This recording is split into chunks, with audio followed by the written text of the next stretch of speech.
Hello students, today we discuss about transportation of the CO2. Transportation of the CO2 से पहले अपने transportation of the O2 देखा, इससे पहले गैसेस एक्सचेंज देखा, exchange of the O2 and CO2 at the alveoli level. अब जब ये ट्रांसपोर्ट होकर ऑक्सीजन एल्विलाई से ब्लड में डिफ्यूज होकर आती है, उसके बाद में ऑक्सी हीमोग्लोबिन का फॉर्मेशन होता है। देन ऑक्सी हीमोग्लोबिन फॉर्म में 95 to 97% oxygen transported toward the tissue cell. अब टिश्यू सेल में ऑक्सीजन डिफ्यूज होती है इनसाइड द टिश्यू सेल। इस ऑक्सीजन से ग्लूकोज का ऑक्सीडेशन होता है, जो कि कैटाबॉलिक प्रोसेस है जिसे सेलुलर रेस्पिरेशन कहते हैं। Then due to the burning of glucose CO2 is produce. अब CO2 transportation from tissue to lungs. Tissue to lungs कैसे ट्रांसपोर्ट होगी CO2, इसके लिए क्या क्या फैक्टर्स होते हैं, क्या क्या वे होते हैं। Now we discuss about transportation of CO2। Transportation of CO2, तो CO2 का ट्रांसपोर्टेशन अपन देखते हैं इसमें थ्री वे ऑफ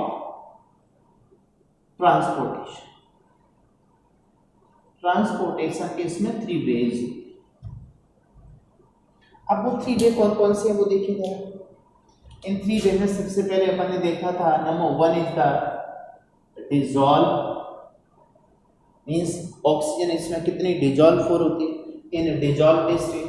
इसको अपन क्या लिखते हैं, इन डिजॉल्व स्टेट। एक तो डिजॉल्व स्टेट में बताओ, पहले भी कहा था अपन ने, डिजॉल्व स्टेट में CO2 कितनी होती है प्लाज्मा में, near about 7% in plasma, blood plasma के अंदर डिजॉल्व होती है। दूसरा सेकंड अपना जो वे है ट्रांसपोर्टेशन का, अब रिमेनिंग 93% बच जाती है CO2। Second way of the transportation of the CO2, इसको अपन देखते हैं एज मीन्स RBC के लिए। तो RBC के अंदर जो CO2 वो बनाती है एज कार्ब अमीनो हीमोग्लोबिन। ये कार्ब अमीनो हीमोग्लोबिन कैसे बनेगा, CO2 प्लस Hb, और इससे बनता है HbCO2।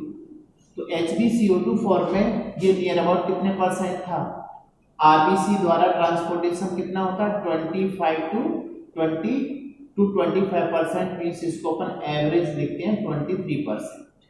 Okay, 23% transportation of the CO2 by the RBC। और RBC के अंदर बनता है कार्ब अमीनो हीमोग्लोबिन। थर्ड जो इंपॉर्टेंट पार्ट है, रिमेनिंग देखिए कितना हो गया, टोटल हो गया अपना नियर अबाउट 30%। अब रिमेनिंग 70% देखिए। तो third way of the transportation of the CO2 is as bicarbonate form में, और ये बायकार्बोनेट फॉर्म में नियर अबाउट 70%, और 70% में ये जो ट्रांसपोर्टेशन है NaHCO3 बायकार्बोनेट फॉर्म में सोडियम बाइकार्बोनेट के थ्रू होता है। तो अपन ये देखते हैं कि जो बाइकार्बोनेट फॉर्म है एज अ डिजॉल्व फॉर्म है, तो इसमें ट्रांसपोर्टेशन यहाँ जो हो रहा है, अब यहाँ बनते हैं CO2 के compound, means as bicarbonate means compound form में। तो टोटल अपन बात करते हैं कंपाउंड फॉर्म में कितनी हुई टोटल, आप बताइए। कंपाउंड फॉर्म में CO2 कितनी ट्रांसपोर्ट हो रही है, 23 plus 70 is equal to 93%, remaining 7% free form में होती है। और ये कंपाउंड किसके अंदर बनते हैं, प्लाज्मा में और RBC। प्लाज्मा में अपन जानते हैं कि जो कंपाउंड फॉर्म 93 है, तो ये कंपाउंड कहाँ कहाँ बनते हैं, one is the in RBC, यहाँ दिख रहा है अपन को, and second one in plasma. Plasma में दो कंपाउंड्स होते हैं, RBC में 3 कंपाउंड्स होते हैं। 3 कंपाउंड्स में यदि अपन पहले कंपाउंड की बात करें तो यहाँ पर देखिए पहला कंपाउंड क्या होगा, CO2 है, H2O, और यहाँ पर कार्बोनिक एनाइड्रेज एंजाइम क्या कंपाउंड बनेगा, कार्बोनिक एसिड। दूसरा कंपाउंड आरबीसी के अंदर बनता है CO2 प्लस Hb, और इससे बनेगा HbCO2। ये सारे कंपाउंड एक्चुअल में रिवर्सिबल फॉर्म में बनते हैं। Third compound CO2 plus H2O plus K3PO4, ये जो आरबीसी के अंदर पाया जाने वाला मेन सॉल्ट है, इससे बनेगा KHCO3। ये आरबीसी के अंदर कंपाउंड है। प्लाज्मा के अंदर दो कंपाउंड होते हैं, one is the CO2 plus plasma protein, और ये प्लाज्मा प्रोटीन मिलकर बनाते हैं आगे कार्ब अमीनो प्रोटीन। दूसरा ये पहला कंपाउंड है। Second one CO2 plus H2O plus Na, और यहाँ पर इससे बनेगा NaHCO3। तो एक कंपाउंड का फॉर्मेशन आरबीसी के अंदर और प्लाज्मा के अंदर हुआ। ये तो way of transportation of the CO2। अब कौन कौन से फैक्टर हैं जो इस ट्रांसपोर्टेशन में हेल्प करते हैं? तो now let's discuss about factor for transportation of CO2। CO2 transportation के लिए कौन कौन से फैक्टर्स होते हैं? उन फैक्टर्स में सबसे पहले देखिए number one is the हेल्डानिन।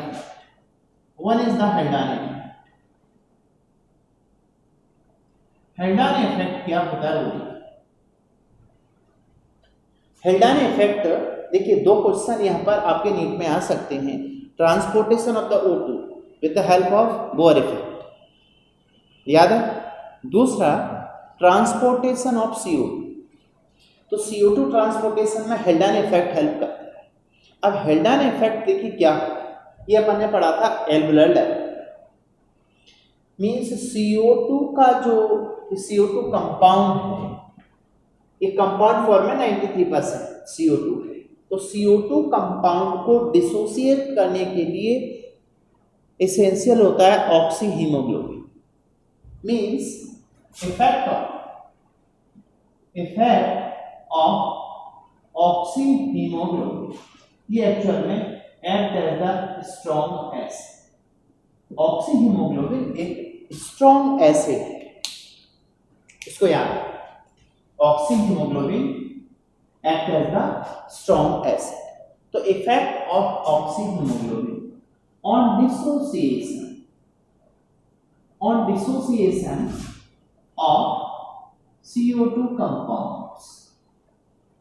CO2 compound का जब तक डिसोसिएशन नहीं होगा, इन कंपाउंड का डिसोसिएशन नहीं होगा, तब तक CO2 फ्री नहीं होगी। तो ये strong acid Hb oxy haemoglobin ये डिसोसिएट करता है किसको?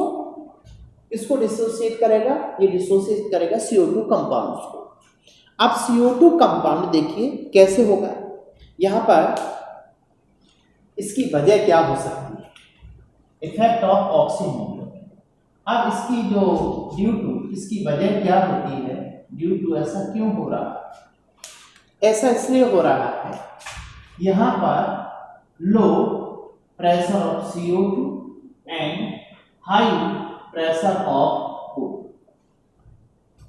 एल्वेलर लेवल पर अपन को मालूम था कि जो एल्वेलाई है वहां पे प्रेशर O2 का ज़्यादा था 104, वीनस ब्लड में O2 का प्रेशर 40 है, तो 104 से डिफ्यूज होकर ऑक्सीजन किस में आती है? वीनस ब्लड में, और उसका प्रेशर इंक्रीज होता जाता है, मीन्स हाई प्रेशर। ये हाई प्रेशर कितना था? Venous blood 95, low pressure of CO2 कितना था? 40। मालूम है अपन को in venous blood low pressure of PO2 कितना है? ये 40 mm ऑफ Hg है, और ये वाला प्रेशर ऑक्सीजन का ये है 95। इन वीनस ब्लड 90 mmH। ये मालूम था आपको, पहले पढ़ चुके हैं।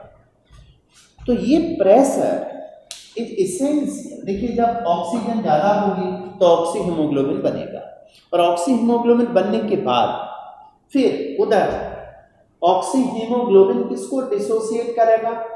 CO2 कंपाउंड्स को। अब CO2 कंपाउंड का क्या होगा? डिसोसिएशन। तो अपन समझ सकते हैं कि आरबीसी के अंदर डिसोसिएशन होगा, ये सारे compound reversible, means CO2 free होगी। इन कंपाउंड के ब्रेक होने से CO2 फ्री होगी। अब CO2 फ्री होगी तो CO2 का प्रेशर हाई हो जाता है और वो डिफ्यूज हो जाता है। डिफ्यूज होने के बाद में 45 से प्रेशर कितना कम रह जाता है? 40। Means low pressure of the CO2 and high pressure of the O2। यहां तक बात समझ में आ रही है अपन को? ठीक हो गई। अब दूसरा अपन देखते हैं इसमें कि जो हेल्डान इफेक्ट क्या है। तो हेल्डान इफेक्ट तो अपन को ये पता चला, हेल्डान इफेक्ट की वजह क्या होती है, ये बात सामने आ गई। अब दूसरा इसमें जो फैक्टर है, second factor for the transportation of O2 CO2 is the chloride shift. Chloride shift, और इसी को बोलते हैं hamburger phenomena. This is called chloride shift और हैमबर्गर फिनोमेना। हैमबर्गर फिनोमेना, ये क्वेश्चन आ चुका है नीट में। हैमबर्गर फिनोमेना क्या होती है? मींस उसने पूछा which one is the another name of the chloride shift. Chloride shift का दूसरा नाम क्या होता है? Hamburger phenomena. अब हैमबर्गर फिनोमेना में देखिए क्या होता है? क्लोराइड शिफ्ट क्या होती है? क्लोराइड शिफ्ट का मतलब है, अपन इसको लिख सकते हैं shifting of chloride ion between RBC and in between एक तो अपना RBC and plasma in venous blood. Okay, venous blood क्या है? मीन्स टिश्यू लेवल पर। तो टिश्यू लेवल पर ही CO2 पैदा होती है, और CO2 को ट्रांसपोर्टेशन में क्लोराइड शिफ्ट हेल्प करती है। अब इस क्लोराइड शिफ्ट में देखिए क्या होता है? शिफ्टिंग ऑफ द क्लोराइड है। मान लीजिए ये RBC, okay, this one is the RBC, ये RBC, और इस RBC के अंदर transportation of CO2 by RBC, plasma membrane, इसको डोनर्स मेम्ब्रेन कहते हैं। Plasma membrane of the RBC is called Donans membrane। ये RBC and this one is the plasma, और इधर ये टिश्यू सेल। ठीक है, अब टिश्यू सेल में ऑक्सीडेशन ऑफ ग्लूकोज। यहां पर ऑक्सीडेशन ऑफ ग्लूकोज से टिश्यू सेल में अपन जानते हैं प्रेशर ऑफ CO2 ज्यादा होता है, नियर अबाउट 45, और प्रेशर ऑफ O2 कम होता है 40। अब ये CO2 फ्री फॉर्म में होती है, इसलिए CO2 diffuse from tissue cell into plasma. Plasma के अंदर CO2 डिफ्यूज होकर आती है। ठीक है, और इस प्लाज्मा के अंदर अपन देखते हैं तो प्लाज्मा में मेन सॉल्ट होता है NaCl। मेन सॉल्ट क्या है? NaCl। बाद में जाकर अभी अपन और बात करें। अब यहां से CO2 ये डिफ्यूज होके इस RBC में आती है। RBC के अंदर CO2 आती है तो ये रिएक्शन करती है H2O से, और इस रिएक्शन को एक्टिवेट करता है एंजाइम कार्बोनिक एनहाइड्रेज। एक जिंक कंटेनिंग एंजाइम होता है, mainly present in the RBC, but few little amount of the carbonic anhydrase present also in plasma. Mainly तो RBC में होता है, लेकिन थोड़ा प्लाज्मा के अंदर भी होता है ये कार्बोनिक एनहाइड्रेज एंजाइम। अब ये एंजाइम की वजह से जो रिएक्शन होगी उसमें प्रोड्यूस होगा H2CO3 कार्बनिक एसिड। जैसे जैसे यहाँ से CO2 डिफ्यूज होगी वैसे वैसे CO2 कंसंट्रेशन इस RBC में बढ़ेगा और H2CO3 बनेगा। अब H2CO3 जैसे जैसे बनता है तो ये आगे ब्रेक होता है bicarbonate and hydrogen ion. Hydrogen ion में ये डिसोसिएट हो गया, टूट गया, H2CO3 dissociate into the bicarbonate and H ion. अब दूसरी तरफ जब H आयन धीरे धीरे अब इस RBC में H का कंसंट्रेशन बढ़ने लगता है और ये RBC एक्चुअल में लेके क्या आती है HbO2 मींस ऑक्सी हीमोग्लोबिन। तो अब आगे चलकर क्या होगा कि H आयन की वजह से देखिए H आयन की वजह से एसिडिटी बढ़ती है। बाद में जब ये ऑक्सी हीमोग्लोबिन देखिए ब्रेक होगा तो अब यहां पर नेक्स्ट फर्दर बनेगा H, इससे कंबाइंड हो जाएगा HHB क्या है हीमोग्लोबिनिक एसिड। ये एक्चुअल में क्या है haemoglobinic acid, HHB haemoglobinic acid. और यहां पर ये बन गया और यहां पर क्या फ्री हो गई ऑक्सीजन फ्री हो गई। और ऑक्सीजन अब यहां से देखिए ऑक्सीजन का प्रेशर यहां ज्यादा होता है, फिर ऑक्सीजन प्लाज्मा में आती है और प्लाज्मा से ऑक्सीजन कहाँ डिफ्यूज हो जाती है इन द टिश्यू सेल। ये तो नॉर्मल प्रोसेस है। बट दूसरा देखिए अब यहाँ पे क्या लिबरेट हो रहा है बाइकार्बोनेट।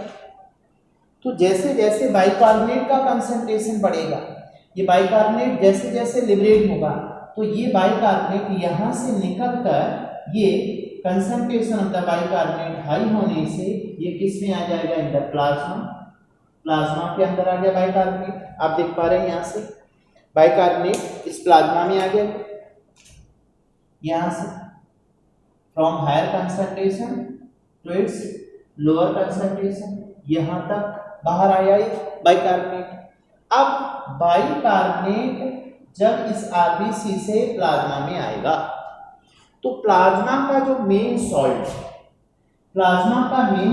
है NaCl, ये ब्रेक होता है chloride ion and Na+। Plasma का मेन सॉल्ट NaCl है। अब NaCl से फ्री हुआ क्लोराइड आयन, तो in response of bicarbonate to maintain ionic balance, ध्यान दीजिए ये बाइकार्बोनेट RBC से प्लाज्मा में आया तो प्लाज्मा के अंदर इस बाइकार्बोनेट का कंसंट्रेशन बढ़ने लगेगा। In response of bicarbonate chloride ion diffuse from plasma to RBC। देखिए ये क्लोराइड आयन यहां से डिफ्यूज होकर के प्लाज्मा से किसमें आ गया RBC। इसी को अपन क्लोराइड से shifting of the chloride ion between RBC and plasma. Direction of movement of chloride ion क्या है from plasma to RBC।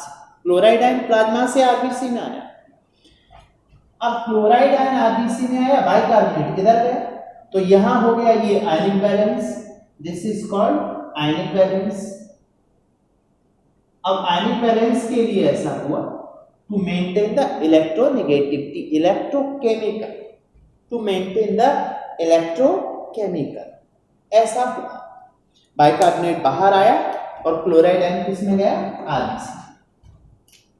Chloride ion RBC के अंदर चला गया। अब क्लोराइड आयन RBC के अंदर है तो यहां पर देखिए RBC के अंदर सॉल्ट होता है, इसका जो सॉल्ट है वो K3PO4 है तो आगे इससे बन जाता है in presence of H2O KHCO3, bicarbonate बन गया। तो देखिए RBC के अंदर बाइकार्बोनेट बन गया और दूसरा H2CO3 बना, दो कंपाउंड बन गए। हीमोग्लोबिन के साथ में कार्बामिनो हीमोग्लोबिन बनाएगी CO। अब दूसरा, अब आप देखिए यहां पर क्या क्या हुआ। वीनस ब्लड में। क्लोराइड आयन अंदर आया, HCO2 अंदर आया और प्लाज्मा से यहां पर वाटर अंदर आया। मींस कौन कौन अंदर आ रहा है? CO2 अंदर आ रहा है, H2O अंदर आ रहा है और क्लोराइड आयन RBC के अंदर आ रहा है वीनस ब्लड। ऐसा होने से क्या होगा? ऐसा होने से size of the RBC little more, थोड़ा सा RBC का साइज बढ़ जाएगा। किस ब्लड में? वीनस ब्लड में। तो अपन ये कह सकते हैं due to chloride shifting, chloride shifting से देखिए क्या हुआ। नंबर 1 पहला पॉइंट है size of RBC little more, थोड़ा सा बढ़ गया साइज ऑफ द RBC। क्यों बढ़ा?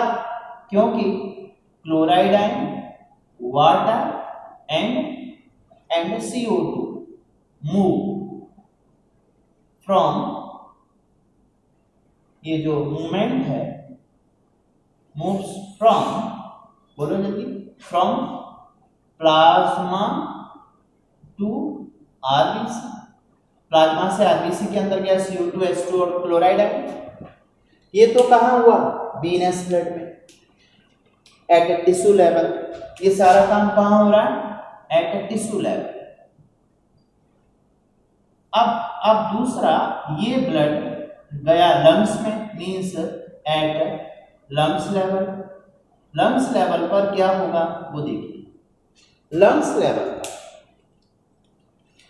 Bicarbonate means chloride ion, H2O and bicarbonate, chloride H2O CO2 और यहां पर CO2, ये इस RBC से बाहर आएंगे, means comes out from RBC into plasma. RBC से वापस किस में आ जाएंगे? प्लाज्मा में। क्योंकि जब ये लंग्स लेवल पे पहुंचेगा तो लंग्स लेवल पर पहुंचने से इन सभी कंपाउंड्स क्या हो जाएंगे? ब्रेक हो जाएंगे और ब्रेक होने की वजह क्या होगा? Oxy haemoglobin. तो ऑक्सी हीमोग्लोबिन देखिए लंग्स लेवल पर और टिश्यू लेवल पर क्या क्या हुआ। लंग्स टिश्यू लेवल पर सबसे पहले क्या होता है? CO2 डिफ्यूज होके आते हैं। CO2 के डिफ्यूजन से फिर RBC के अंदर अपन जाते हैं। देखिए अब यहाँ पे सोडियम आयन फ्री है, तो sodium ion react with the bicarbonate HCO3 और इससे बन जाएगा NaSCO3 और NaSCO3 format near about 70% CO2 transport हो रही है।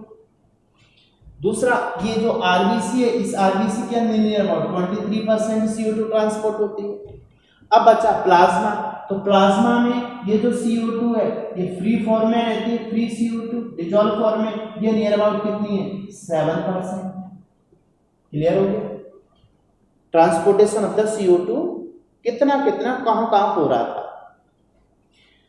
अब ये जो ऑक्सी हीमोग्लोबिन है, लंग्स लेवल पे ऑक्सी हीमोग्लोबिन का फॉर्मेशन हुआ, वो स्ट्रॉन्ग एसिड है और स्ट्रॉन्ग एसिड ही क्या करता है? CO2 कंपाउंड को ब्रेक करता है। ये सारे CO2 कंपाउंड ब्रेक होंगे, ब्रेक होने से क्या फ्री होगी? CO2 डिफ्यूज होकर एल्वलाई में चली जाएगी। एल्वलाई में जाने के बाद में CO2 का प्रेशर लो हो जाएगा और ऑक्सीजन का प्रेशर ऑलरेडी हाई है। अब ऑक्सी हीमोग्लोबिन फॉर्म में O2 ट्रांसपोर्ट होकर कहाँ जाएगी? टिश्यू लेवल पर। तो टिश्यू लेवल पर जाएगी। अब प्रॉब्लम ये थी कि ऑक्सी हीमोग्लोबिन के साथ बाइंड है, बट इस ऑक्सी हीमोग्लोबिन को कौन डिसोसिएट करता है? High pressure of the CO2, high pressure of the CO2 इसको ब्रेक करता है। बाद में जाकर के H इसको लिबरेट करता है ऑक्सीजन को, तो अब बनता है हीमोग्लोबिनिक एसिड और इधर बन जाता है फ्री ऑक्सीजन। फ्री फॉर्म में आने के बाद में oxygen diffuse from the higher concentration to its lower concentration. इस तरह से टिश्यू लेवल पर ऑक्सीजन डिफ्यूज होके from the tissue cell into RBC और RBC से ऑक्सीजन डिफ्यूज होके किसके अंदर जाती है? सेल के अंदर। तो इस तरह से सेल और RBC के बीच में ऐसा हुआ। But at the tissue level chloride ion also help in the transportation of the CO2। देखिए क्लोराइड आयन ने भी बाइकार्बोनेट बनाया। तो shifting of the chloride ion from plasma into RBC, तो वीनस ब्लड में क्लोराइड आयन के साथ साथ में H2 और CO2 आरबीसी के अंदर जा रहा है, इसलिए आरबीसी का साइज थोड़ा ज्यादा होगा। दूसरा, बाइकार्बोनेट प्लाज्मा के अंदर ज्यादा है, तो बाइकार्बोनेट प्लाज्मा के अंदर ज्यादा है फ्री फॉर्म में, उधर सोडियम फ्री था तो इससे बन गया सोडियम बाइकार्बोनेट 70%। तो प्लाज्मा में वीनस ब्लड में सोडियम बाइकार्बोनेट ज्यादा है, तो pH of the venous blood, देखिए इस बाइकार्बोनेट की वजह से अपन यहां पर कह सकते हैं, एक अलग से पॉइंट लिख सकते हैं, pH of venous blood, pH of venous blood 7.34, जबकि अपना आर्टेरियल ब्लड है उसकी पीएच होती है 7.4, ये 7.34 है, मींस थोड़ा सा कम है। तो 7 मतलब Venus pH of the venous blood ये है 7.4, means is little less than arterial blood. Arterial blood means pure blood, और प्योर ब्लड की पीएच होती है 7.4, ये पीएच है 7.4, ध्यान दीजिए इस पॉइंट। तो ये जो पॉइंट है, ये पॉइंट निकला इस सोडियम बाइकार्बोनेट की वजह से। प्लाज्मा के अंदर बाइकार्बोनेट ज्यादा होगा, एच आयन ज्यादा होगा, एच आयन ज्यादा होगा तो पीएच थोड़ी कम होगी। पीएच कितनी है 7.34।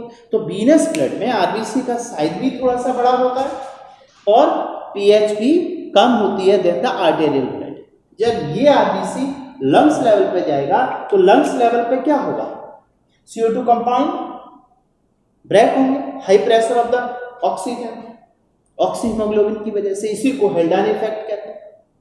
हेल्डान इफेक्ट का मतलब है ऑक्सीहीमोग्लोबिन की वजह से CO2 कंपाउंड का ब्रेक होना, फ्री फॉर्म में CO2 का आना, और CO2 वीनस ब्लड से किस में डिफ्यूज हो जाना, एल्वुलाई में। This is Haldane effect, Haldane effect. अच्छा, बोअर इफेक्ट का है, बोअर इफेक्ट ये रहा, this one is the Bohr effect, ये बोअर इफेक्ट। बोअर इफेक्ट में क्या हो रहा है, बोअर इफेक्ट में क्या टिश्यू लेवल पर क्या जा रही है, ऑक्सीजन। तो ऑक्सीजन का आरबीसी से टिश्यू सेल में जाना is equal to Bohr effect. Lungs level पर वीनस ब्लड से CO2 डिफ्यूज होके एल्वुलाई में जाना, this is called Haldane effect, right, Haldane Bohr effect. दूसरा, ट्रांसपोर्टेशन ऑफ CO2 में हेल्प करता है। क्लोराइड शिफ्ट का दूसरा नाम याद रखिए हेम्बर्गर फिनोमेनन। इसमें shifting of the chloride ion होती है between the RBC and plasma.